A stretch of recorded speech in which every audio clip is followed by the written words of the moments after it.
You're listening to the Silicon Valley Podcast. On today's show, we have Shmuel Silverman, who is an inventor with over 145 patents and provisional publications, and success with co-founding and selling 2 companies. He brings years of leadership experience in telecommunication, internet technologies, Internet of Things, and artificial intelligence, and have led technology teams of researchers, developers, and marketers at 2 global icons. He's a trusted advisor to attorneys, M&A specialists, and entrepreneurs all around the world.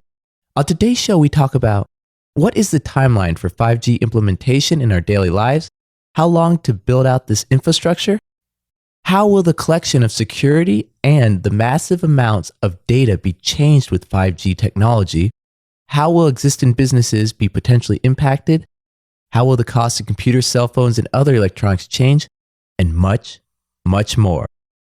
So stay tuned for an amazing episode on what the future brings with 5G technology. Welcome to the Silicon Valley Podcast with your host, Sean Flynn, who interviews famous entrepreneurs, venture capitalists, and leaders in tech. Learn their secrets and see tomorrow's world today. Shmuel, thank you for taking the time today to be on Silicon Valley. Thank you, Sean. Thank you for having me. Now, Shmuel, you've had this amazing career, and our audience needs to find out. Tell us about your background and a bit about what you've done up to this point. Well, it always starts with curiosity.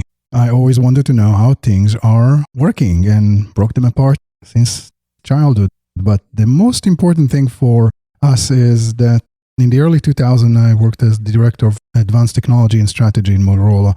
And through this work and working with some amazing inventors, figure out that it's not just all about invention, it's invention with intention and understanding the picture of the future.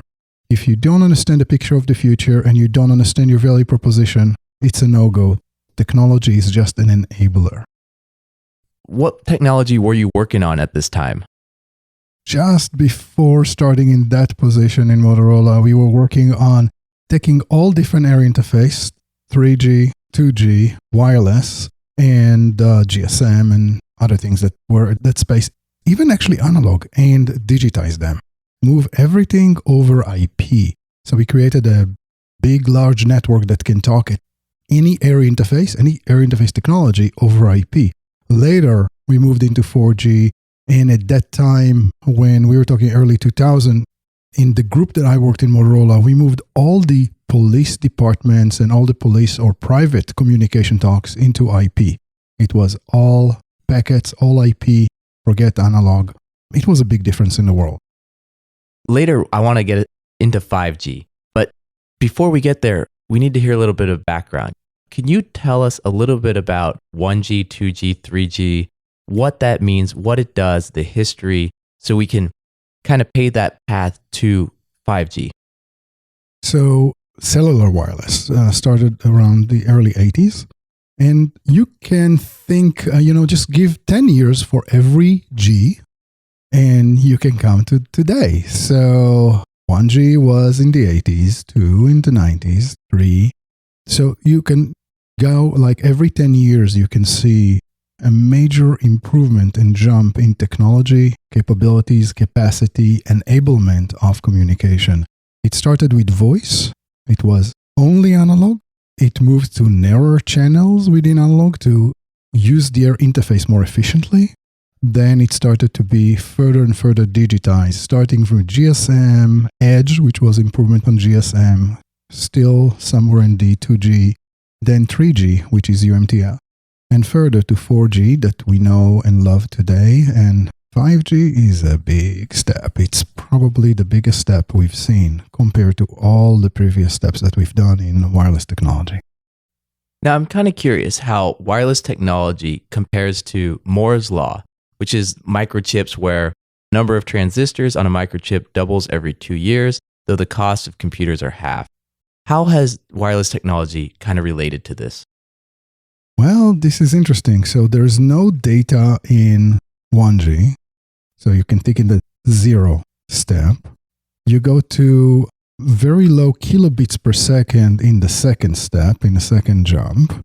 And the third jump, we are starting to look at the high hundreds of kilobits per second. And the fourth, we are at 2 gigabits per second. And in the fifth, we're looking at 20 gigabit per second. All those jumps seems to be over 10x with every year. Every 10 years, you see 10x jump.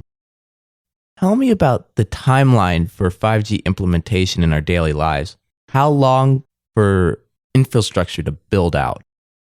So 5G is a big change relative to 4G, 3G, and 2G.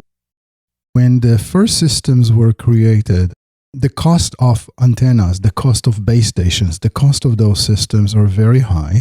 And in order to get back the benefits from those systems, we wanted to reduce the number of antennas. A single antenna is like $5 million, just to put it down. So we wanted to reduce the number of base stations and get maximum coverage to those base stations. So today, every 2 miles, about plus minus every 2 miles, we have a base station. In some areas, it's every 20 miles. And we maintain that all the way through from 1G to 4G. 5G is a game changer. We need about 100x more base stations because the coverage is so much smaller. So within an area of a 4G base station, we will need 100 5G base stations. Wait a minute. We didn't finish yet with the problem. The problem with 5G is that now the normal wired communication, the wires that connect to the base station to deliver the data from the air interface that ends up on the antenna to the base station back into the center, this wire is too slow. Today, it's enough to have a wire that can do, let's say, 20 gigabit per second, 10 gigabit, even 5 gigabit per second would be awesome to connect it as a backhaul to that antenna, to that base station. With 5G, we need at least 20 gigabit, mostly 40 gigabit per second connection. So 40 gigabit connection is, well, most wirelines just don't do that. Think about your house. What's the best capacity you get? You can get a router and you get probably 10 gigabit per second. And your wires are not even rated for 10 gigabit. Most of the wires that you'll use in your house, if you don't use wireless, if you use wired, will be in probably 1 gigabit per second. So now we need to put a new infrastructure that does not exist. And we need to double it times 100 for every base station that we have. That's a big undertaking. We didn't start doing it in the US, but in Europe, some places are starting to do that. So the roll I expect to be actually slow. I don't expect 5G to rule before the mid-20s, but I expect it to roll slowly, first in Europe, then in maybe other places in the world, and then it will also come to the US when it will be economically feasible to do. By a country implementing this technology, how much will it benefit their economy? Are they going to, in some ways, surpass the US if the US doesn't implement this? To some extent, yes, because they will experience or get experience with this new technology and implementing this technology, and it will impact their economy because new businesses will be created and the way we do things today will be different.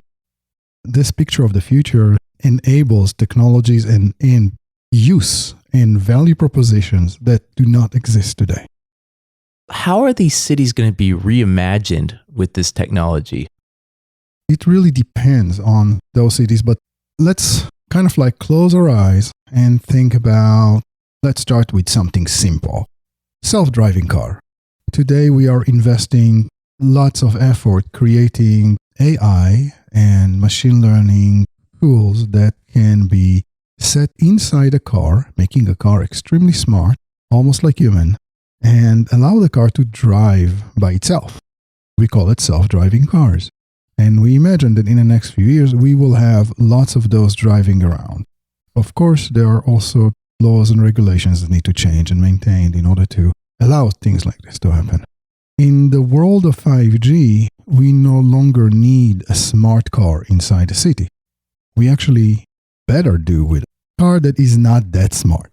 Anyway, you take a car, you take everything out of it except leave the engine inside and some remote control.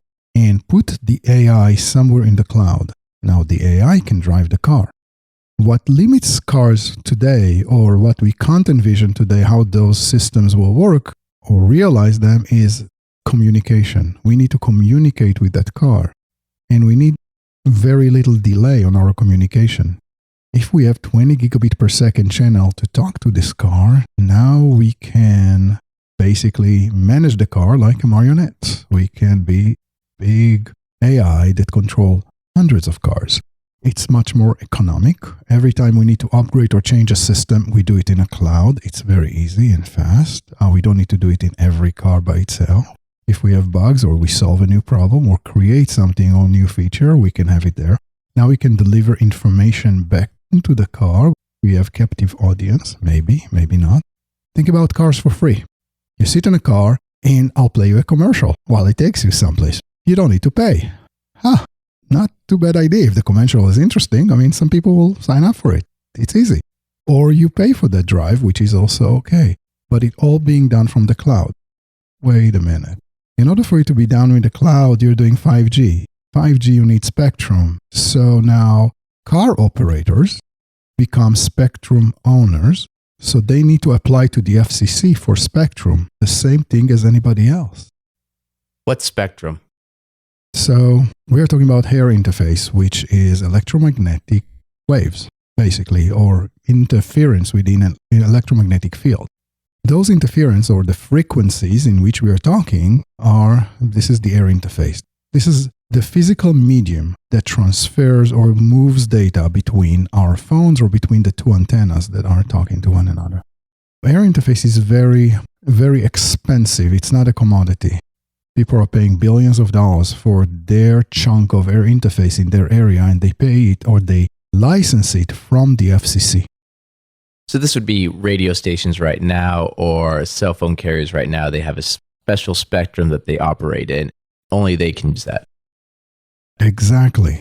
They are using their spectrum. So if you are running your 4G phone and you're with AT&T, AT&T has their piece of spectrum that you are sharing with all their clients.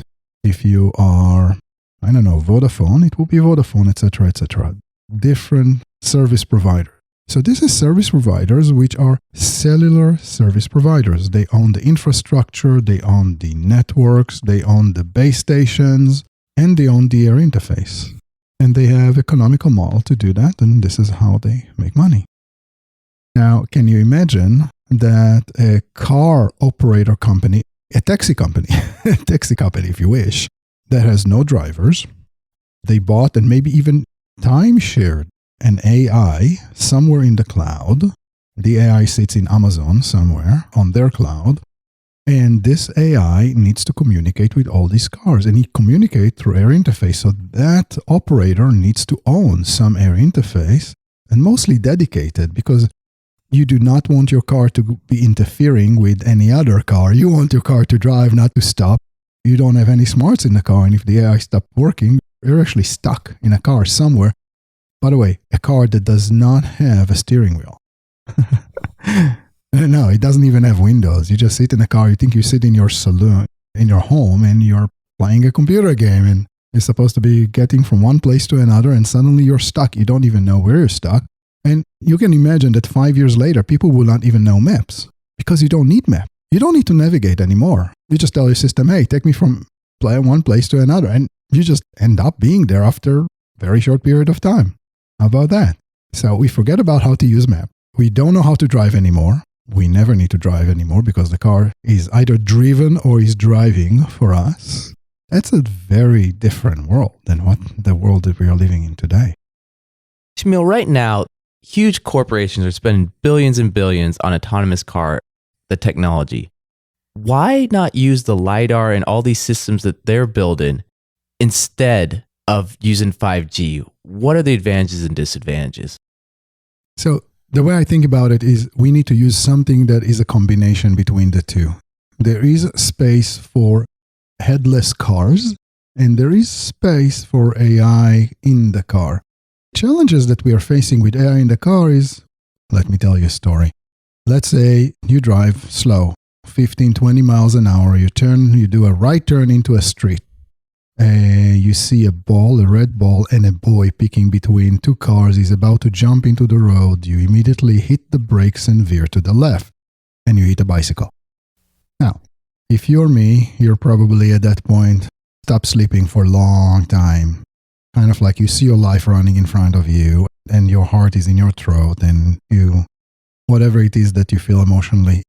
If you're an AI, you probably reboot because you feel very ashamed.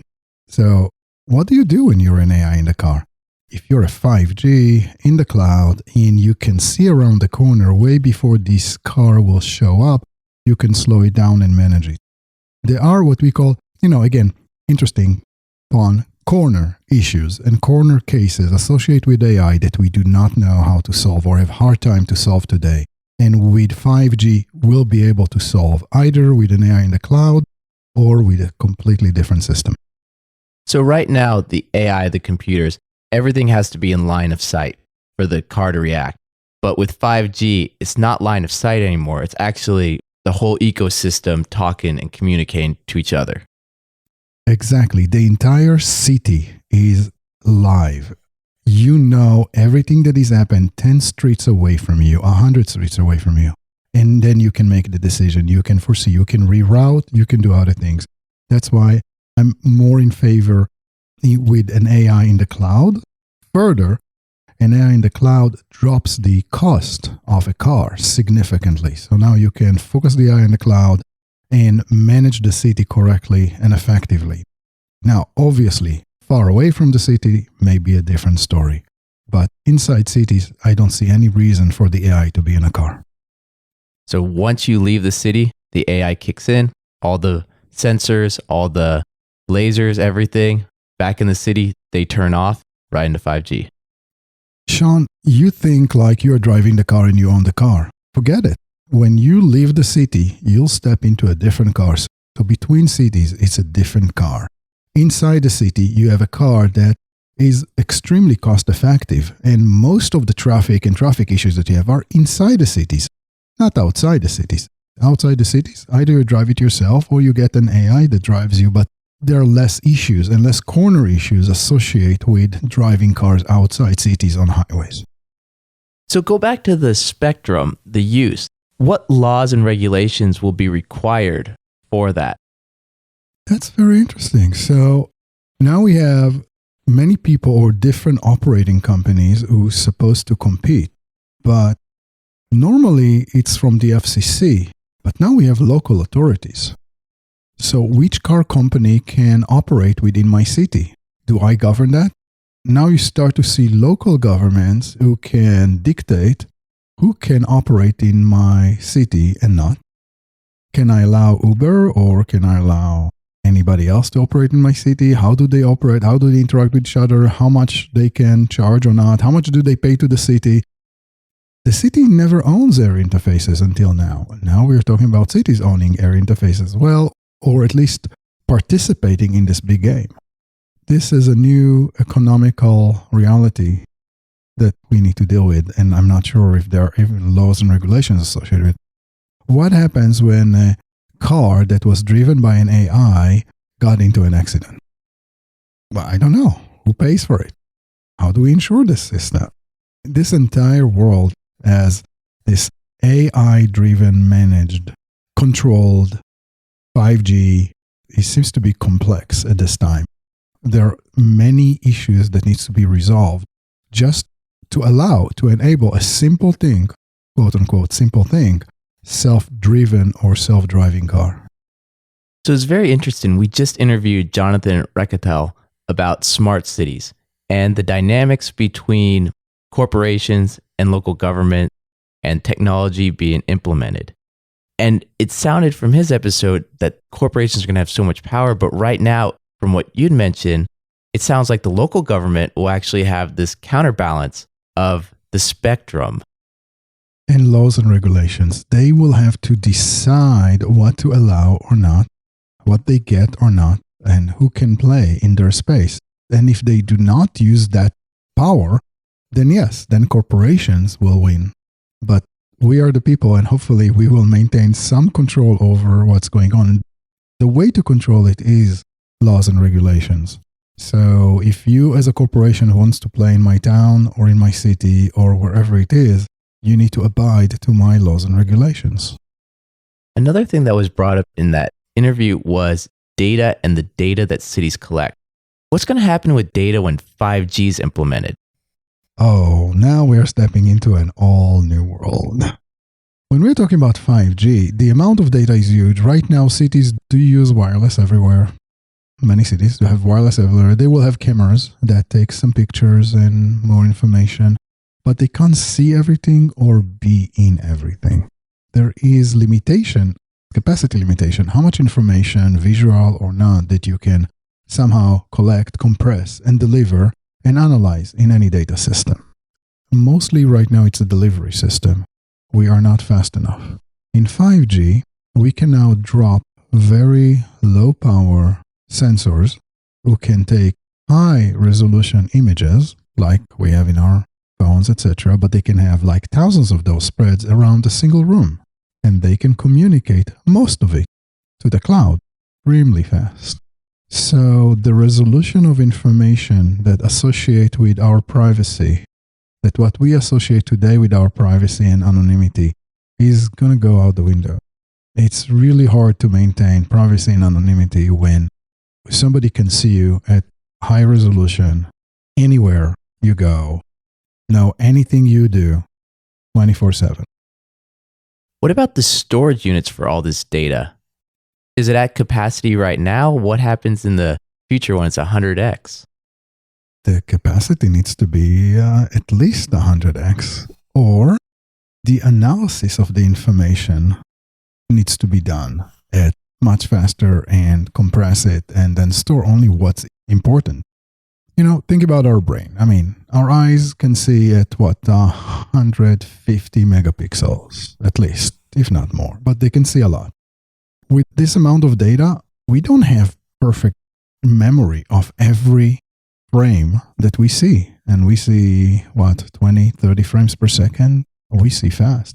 So the same thing will be, we analyze some of the information, some of it we store, some of it we do not store, some of it we forget. The same thing would be with those AIs and brains and clouds. We don't need to store everything, but we can definitely analyze and see everything. So if I want to know what Sean Flynn is doing at this moment, I'll know. And this is a little bit scary because I actually do not want to know, but I do not want every person on the planet to be able to have access for it because security issues. And you know, at the end of the day, every security can be broken. It's just a question of time. And then there is access to every information channel coming from the ground. So this 5G enables a lot of information on each and every one of us selectively be picked by the big government, whoever the government is, or whoever can enter those channels and collect the data. How else is 5G going to affect security? Because from what it sounds, data can transfer so quickly. There's got to be more implementations or more of an impact to data security that we haven't mentioned. And this is interesting. Some of the limitation on security, or some ways for us to secure system, is by preventing communication in and out to those facilities, whatever those facilities are. So let's say somebody is working in Apple and he wants to steal information or get some information, and he may have access to this information within the Apple facility, but he can't really take it outside unless he take it on a hard drive or on some physical device. This is today, but tomorrow, if I can in 1 second communicate 20 gigabits outside of that facility, and I can do it wirelessly, which means at the time that it takes to walk by the window, I can communicate something outside of the building that is supposed just to stay inside, then probably we need to mask all these facilities from 5G. So here's new technology for you. A big thing that prevents 5G from communicate in and out of a facility. But hey, if all our phones are 5G and we want to communicate, at least they need to communicate internal to the facility. They cannot communicate externally. So now we'll start to see all sort of segregation and all sort of new appliances, if you wish, that create this kind of firewalls where 5G doesn't exist. It exists inside, but it doesn't outside of them, etc. All those security problems will be solved, but they will be solved with new appliances, new technology, new methods of applying that, which is, again, a new opportunity for businesses. So in other words, in my business, certain rooms in that could be dead zones.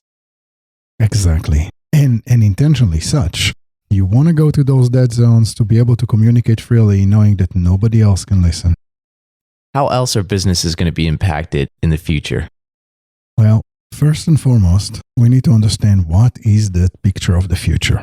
And we need to ask ourselves which technologies that do not work today well are actually enabled, and that's how fast they will come. Let's start with AR and VR. We would like to, through AR and VR, to communicate to the cloud very fast because we are providing imaging and other type of data. That imaging is being analyzed in real time. Think about Google Glasses, and in vision, those devices will tell you what's going on and what you're looking at, etc. In order to enable something like this, you need vast and some high-speed communications. You need communication for every glass in the room, and if you have 500 glasses walking, we are entering a mall. Your glass picks up, I'm in the mall. Everything I look at, I know the price, I know what it is, I know who bought it, I know all information about it, just as I walk inside the mall. But I have 5,000 people walking the mall? I need all of them to get all this information in real time. Every person I'm looking, it will tell me his name, what you know about him, his social status, what was the last thing he blogged on, or blipped, or Googled, or did. That's a lot of information that I can get, and I can get it in real time. And I may pay for the service. Here you are, new service. Based on social media search, who is the person I'm talking to right now? Hey, I actually really want to know if this person was in the past caught cheating or doing things. Can I trust him? Would you pay for a service like this? So when you start to think about all the different things that can come in with this real communication, but also things, some of them are positive, but you need this communication to happen. You need to be able to communicate a lot of data with very little delay. Voila, 5G. So now Google Glasses will be enabled. Right now they're blocked. Can you talk a little bit about what Google Glass is for people out there that might not be familiar? Google Glass, which is beautiful, is like think about somebody who wear glasses that from the outside they look transparent and look. He sees you through glasses, through normal glasses, but the glass inside, as he looks at you, he gets information, and this information is displayed on the inside of the glass. You can't see it, but he can see it. Now, this information comes to him based on some connection to the cloud, to a server that provides this information. On the Google Glasses, you have a small camera that actually looks at you and reports this information to the cloud. The cloud analyzes it and say, oh, I can recognize this person using pattern recognition or facial recognition or any other type of recognition algorithm, and then give you information, give me, the owner of the glasses, information about it. What's nice about it is, think about a mall or a place you go to buy. Now you no longer need stickers that tells you what the price. You look at it, you know the price.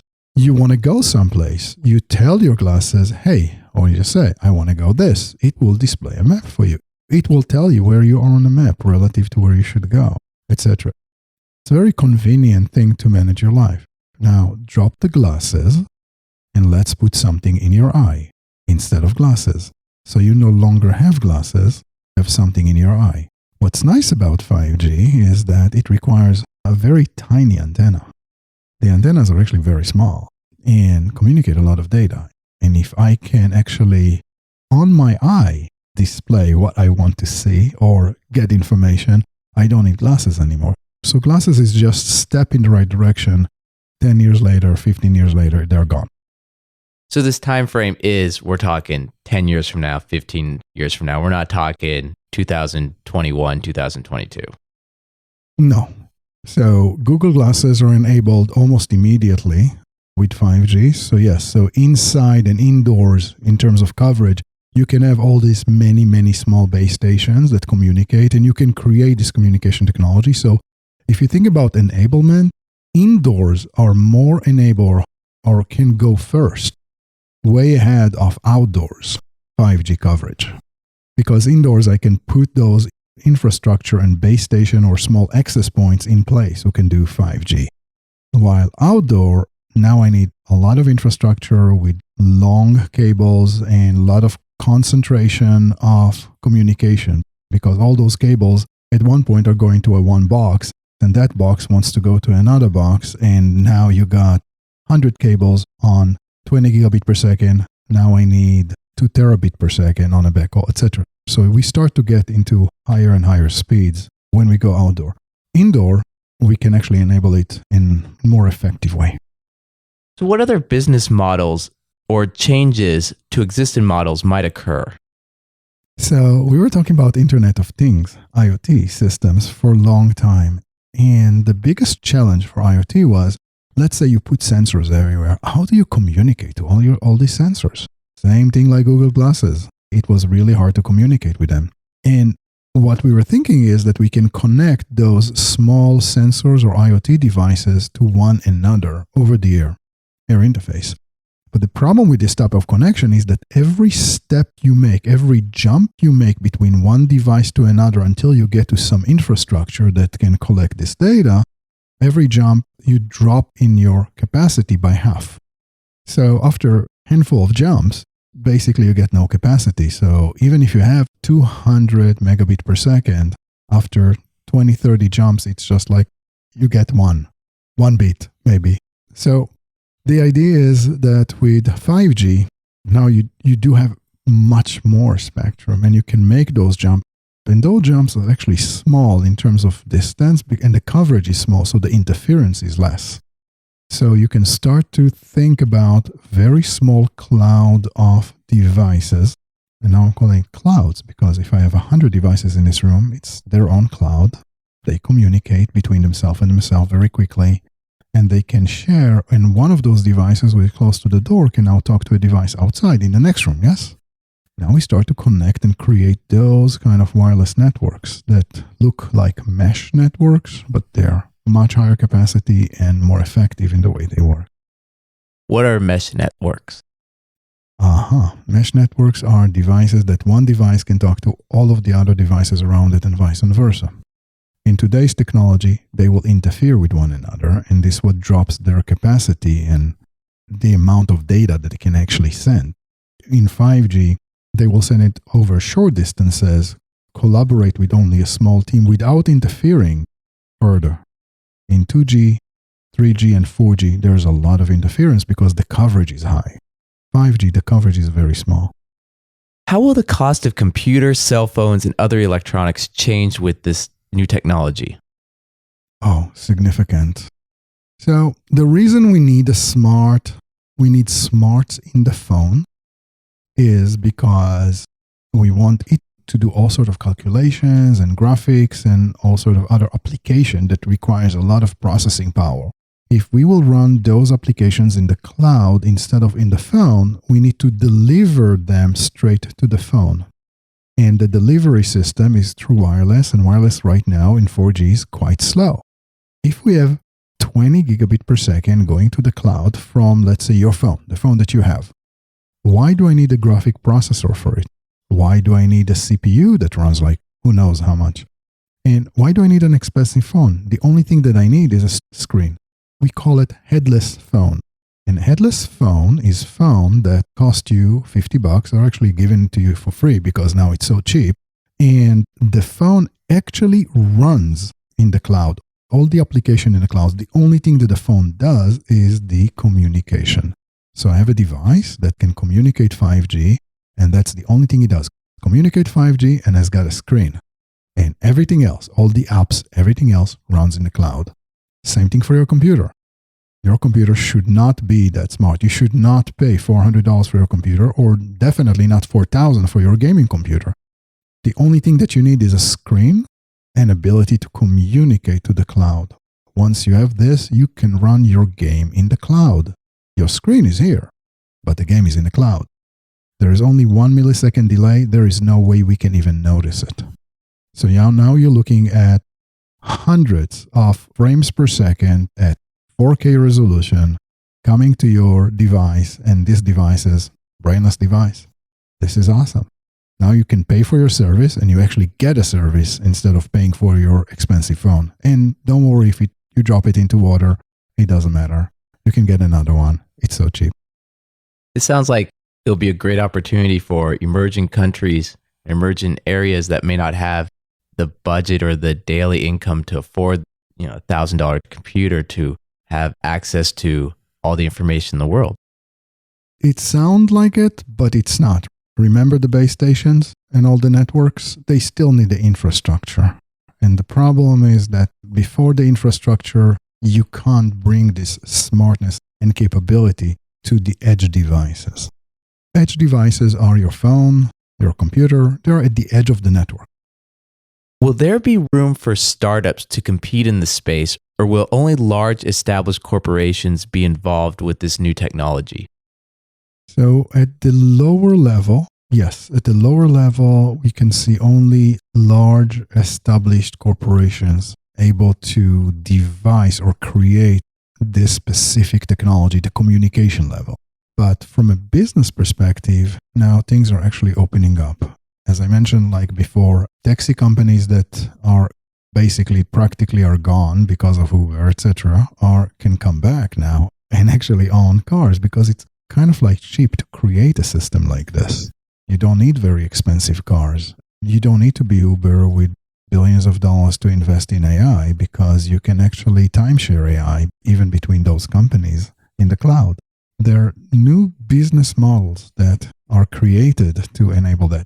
There are things that we can do with technology, with information. For example, talk about veracity. The veracity of the person you are talking to. If you've never met the guy and you don't trust him, how do you know whatever he says actually makes sense or is true? Or maybe you want to figure out whether he tells you the truth based on the stress level and how he speaks.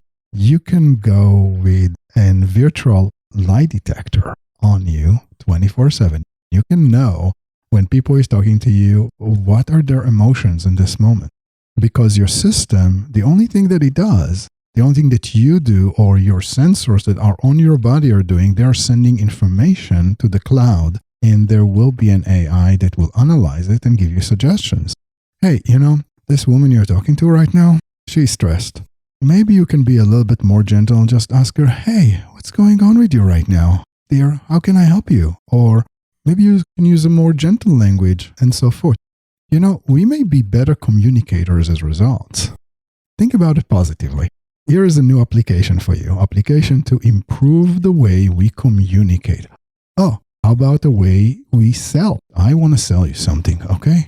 How do I react if I'm not a perfect salesperson? If I'm not somebody who completely tune up to your emotion and your current state of being? Because if I am, it will help me to be more empathic and more gentle and better communicator.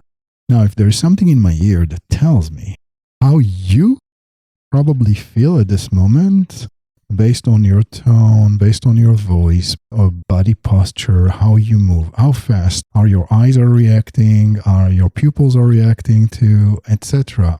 Are you sweating or are you not? All this information can be analyzed in real time and give me some edge to become a better communicator with you. How about that?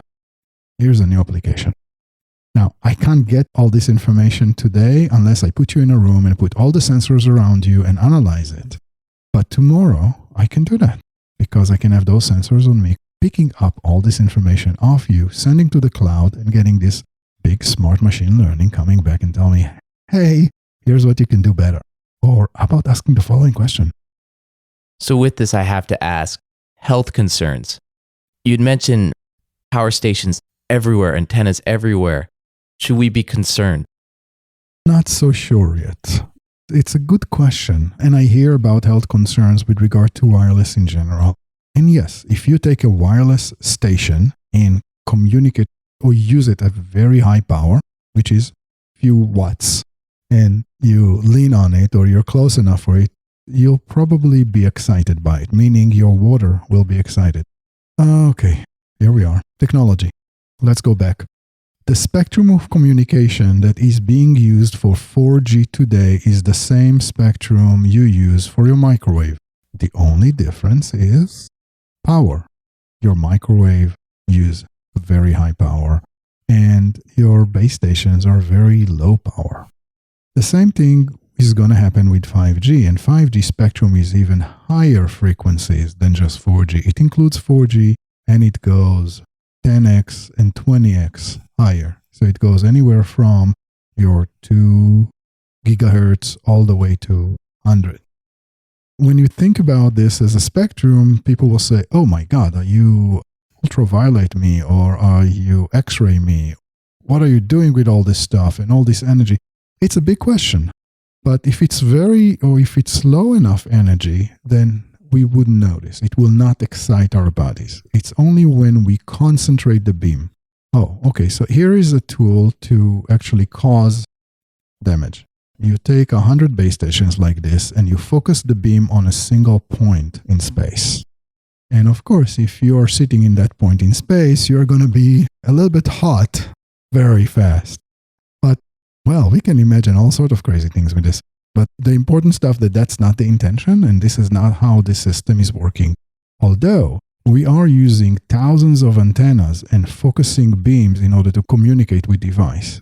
We cannot go the distance without using what we call MIMO, which is, many antennas. Like, you have your wireless base station in your house or your wireless exit point, and you see 4 or 6 or 8 or 12 antennas on it. It means that it collects a partial information on each antenna and then combine it all for the information. This is how you get higher capacity, because you get better sensitivity and you can hear more data. The same thing we are doing with 5G, but then we do it with thousands of antennas instead of just 4 or 5. We also do beamforming, which is when we send information, we create a beam of information so it goes to your phone and it goes far away to hit your phone. Without it, we wouldn't be able to get this condensed information. So what would happen if I am outside of a major city and the infrastructure hasn't been built up for 5G and I have my dumb phone? Oh, then you'll do 4G or your dumb phone is dead. So the dumb phone will still be able to do voice communication all the way to 2G. So all our phones, even today, can do GSM. I mean, you can go and connect to a GSM system out in the boonies, out there, outside, far away from the cities. So the infrastructure will be built such that it will continue and maintain, and our phones will continue to be able to communicate, at least to do voice communication. But when it comes to data communication or running an app, that's questionable when you go out there. But at the same time, I mean, if this is not what you do all the time, why would you pay so much for your phone? Why would you care? And what excites you the most about this technology? I like the fact that the business models are changing and that things are enabling. It opens up the space for innovators and for people to create and to dream about a different world. And if you dream the correct world and you edge your bet, then your investment will be extremely successful. And of course, if you miss in your dream, it will be a problem. The value proposition sometimes changes based on technology being enabled. I'll give you an example. Remember Kodak? Big company. Used to print money. Kodak value proposition was capture the moment. And then came digital. And Kodak thought, capture the moment, digital is fine. No, it's not fine. It wasn't about capturing the moment. It was sharing the moment. There is no Kodak today. I mean, there is, but they lost it. It's all about sharing the moment. We are human. We like to share this information. We capture it in order to share. So when new technology comes, value proposition sometimes shifts. It's really hard to figure it out, and large corporations will pass out of this world because they will miss on it. Well, at least one would hope, because we like to see change. I mean, I love Google, but God save Google. But at the same time, I would like to see other companies. I would like to see other stuff. I like to see people being successful. I love Facebook, but the fact that they took WhatsApp off the table is not that appealing to me. Facebook bought WhatsApp. I mean, what's the connection between Facebook and WhatsApp? nothing except for WhatsApp is connecting. It's basically an alternative social network. Connects lots of people for free, completely secure, to communicate any way they want to through their mobiles. Facebook thought that's not a good thing to have a competitor and just took them off the plan. I'm hoping that when 5G shows up, we will see many companies changing the game such that there will be new giants showing up and not just existing. So I'm looking forward to it. I mean, this is exciting. Shmuel, what are you currently working on? Well, the latest project I've been working on or started to work on is using AI to predict crops. Yes, think about the following. If you have a field full of, let's say, vegetables, and you plant this field and it takes you 6 weeks, 12 weeks, however it is, to finish the cycle and sell your crops. If you go to the market to sell your crops, you need to be able to predict how much crop I'm going to get in order to negotiate the price. And the price difference could be significant between what you predict and negotiate to begin with and how you end up with. This delta is significant enough that, let's say, your ROI on your field is X%. If you can improve your prediction by 50%, accuracy by 50%, you can improve your ROI 5 to 10x. 5 to 10x. It's a big difference. Most of the systems that exist today cannot do that, and I'm working with this exciting company who actually built a system that improved it by over 50%. Now, the question is, how do you protect a system like this from IP perspective? Because I do not want Google to jump in and just do it because they can. I want this company to make the money. How do we do that? That sounds like another episode. Shmuel, we're going to have to get you back on the show. And if anyone wants to find out more information about you, what's the best way to contact you or get in touch? You can find me as Shmuel Silverman. You can look for Shmuel Silverman Inventions. You can find me on LinkedIn. You can find me on Shmuel at multi-innovation.com and look at multi-innovation.com or on Medium. Great. We're going to have all those links in the show notes. And I also want to thank Kurt Hyland. He's the one that introduced me to Shmuel probably about 2 years ago that created our friendship and allowed this interview to happen today. So Kurt, want to thank you. And Shmuel, I want to thank you one more time for taking the time today to be on Silicon Valley. Sean, thank you for having me. Thank you for listening to the Silicon Valley Podcast. To access our resources, visit us at thesiliconvalleypodcast.com and follow our host on Twitter, Facebook, and LinkedIn at Sean Flynn SV. This show is for entertainment purposes only and is licensed by the Investors Podcast Network. Before making any decisions, consult a professional.